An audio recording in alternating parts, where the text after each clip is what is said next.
Welcome back to the channel. Today we're diving into a topic that's crucial for anyone in a relationship, the most common causes of divorce. Look, relationships are tough. You're going to have your ups and downs, your good times and bad.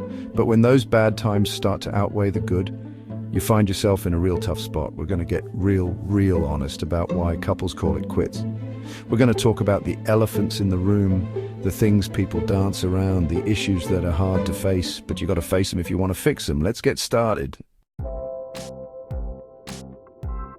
You know, folks, I can't stress this enough. Communication is the bedrock of any relationship. If you're not communicating, you're not relating. It's like driving a car with your eyes closed. Sooner or later, you're going to hit a wall. And believe me, I've seen those crashes in my practice. Couples come in here spitting fire, throwing blame around like confetti. But underneath all that anger and resentment, a whole lot of unspoken words, bottled up emotions, and years of miscommunication. You've got to learn to talk to each other, and I mean really talk, not just about what's for dinner or who's taking out the trash, but about the deep stuff. The stuff that keeps you up at night, your fears, your dreams, your insecurities. It ain't always easy. Sometimes it hurts, but it's the only way to build that trust, that intimacy, that foundation that a strong relationship needs. Let's talk about money, folks, because let me tell you, nothing can poison a relationship faster than financial problems. Money is one of the leading causes of stress in a marriage. Different spending habits, financial goals, even just plain old disagreements about how to manage money can create a rift between couples. One partner might be a saver, the other a spender. One might value financial security above all else, while the other prioritizes experiences and living in the moment. And if you're not on the same page, well, you're headed for trouble. Resentment builds, arguments erupt, and suddenly you're not just fighting about money, you're fighting about trust, respect, and your entire future together. Infidelity. It's a gut punch to any relationship. A betrayal of trust that can shatter even the strongest of bonds. And let's be clear, infidelity isn't always about physical intimacy. It's about emotional intimacy too.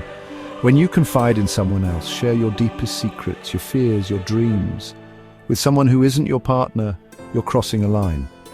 Now, I'm not saying that every relationship can recover from infidelity. Sometimes the damage is just too deep. But I've seen couples work through it. It takes a lot of work, a lot of honesty, a lot of forgiveness.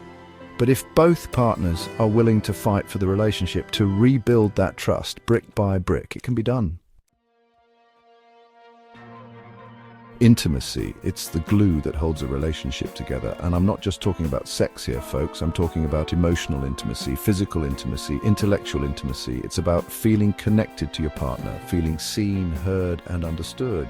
When that intimacy fades, when you start drifting apart, living separate lives under the same roof, that's when you're in dangerous territory. Couples stop making time for each other.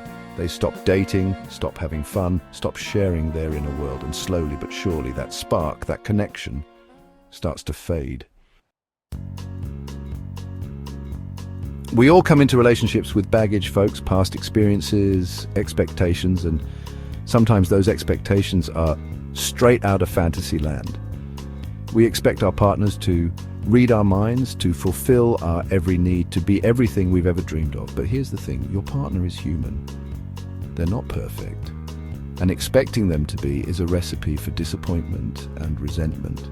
You've got to be realistic about your expectations. You've got to communicate your needs, your wants, your desires. And you've got to be willing to compromise, because at the end of the day, a successful relationship isn't about finding the perfect person. It's about finding someone who's perfect for you, flaws and all. Thanks for watching. If you found this video helpful, don't forget to like, comment, and subscribe for more relationship advice and insights. Remember, relationships take work. They take honesty, commitment, and a whole lot of communication. Don't be afraid to face the tough stuff head on, because at the end of the day, the relationships that are worth saving are the ones you fight for. See you next time.